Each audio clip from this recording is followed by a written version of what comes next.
So in this video, we'll be looking into the difference between the dot and the square bracket notation in the objects.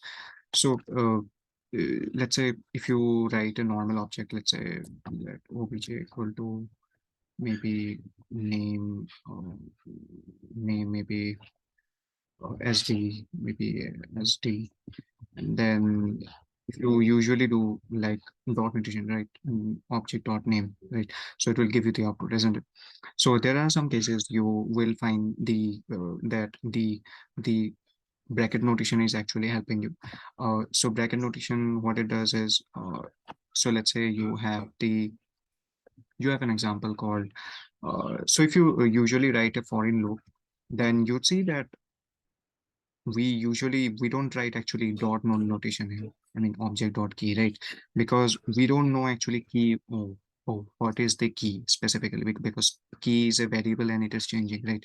So wherever you see that you don't know the key and it is changing a lot, then you have to apply the bracket notation. Okay. So this is the first difference, and then let's say let's say I'm creating a something like maybe okay, and then I'm doing it 24, 34. Okay. So let's say I want to log this obj dot group. Okay, so it is giving me this. I don't want this. I want dot notation. Okay. So you'd say that it is actually giving you directly the error, right? So there is nothing called obj dot guru, okay, because there's not a valid syntax. If you see the output, then it will give you a syntax error, right?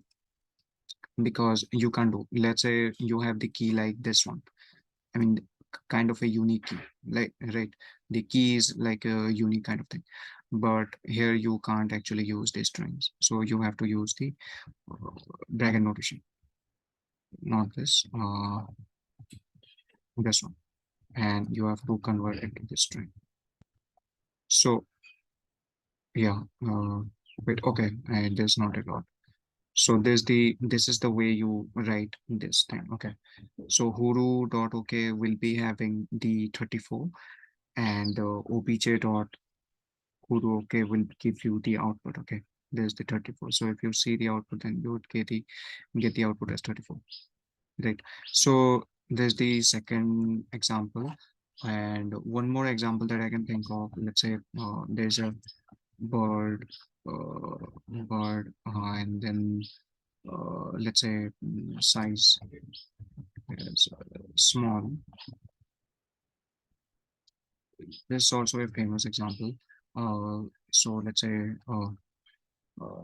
bird and then animal, animal, and then let's say mm, name is DST, and then let's say uh, let's say this is small sizes like big.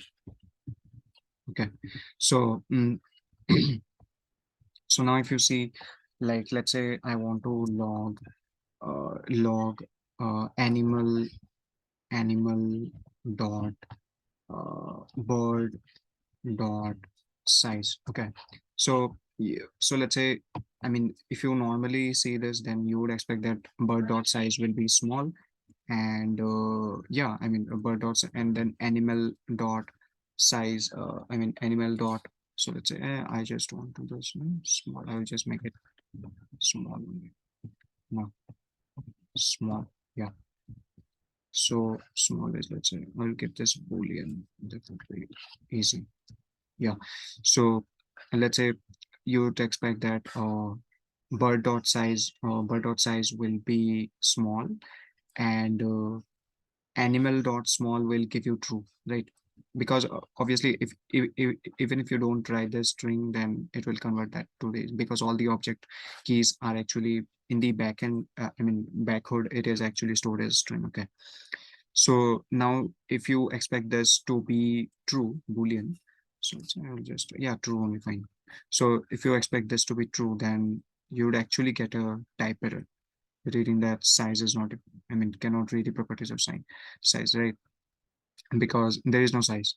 It is actually directly converting this to the, I mean, it is directly matching.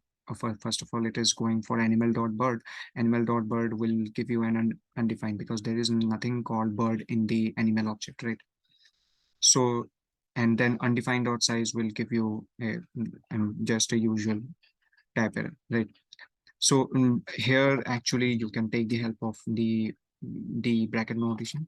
So you can simply write like animal, uh, animal, and then what you can write is bird, uh, bird, and then bird dot size, right?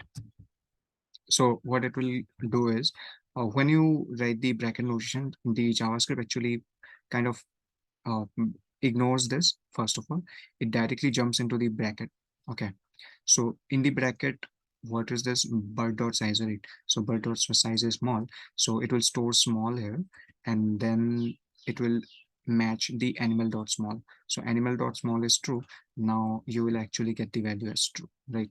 So these are the some of the cases which you can think of that the bracket notation actually helps you a lot to work with. It can be any API response, like you don't know actually where the API, I mean, where you might get the data. You don't get, I mean, you don't actually know. So in that case, if it's variable, then you can just apply the bracket notation that I have shown you in the foreign loop. This uh, foreign loop is used to iterate through the object. So yeah, these are the like little cases that you have to think of, that where the dot notation and the bracket notation can help you.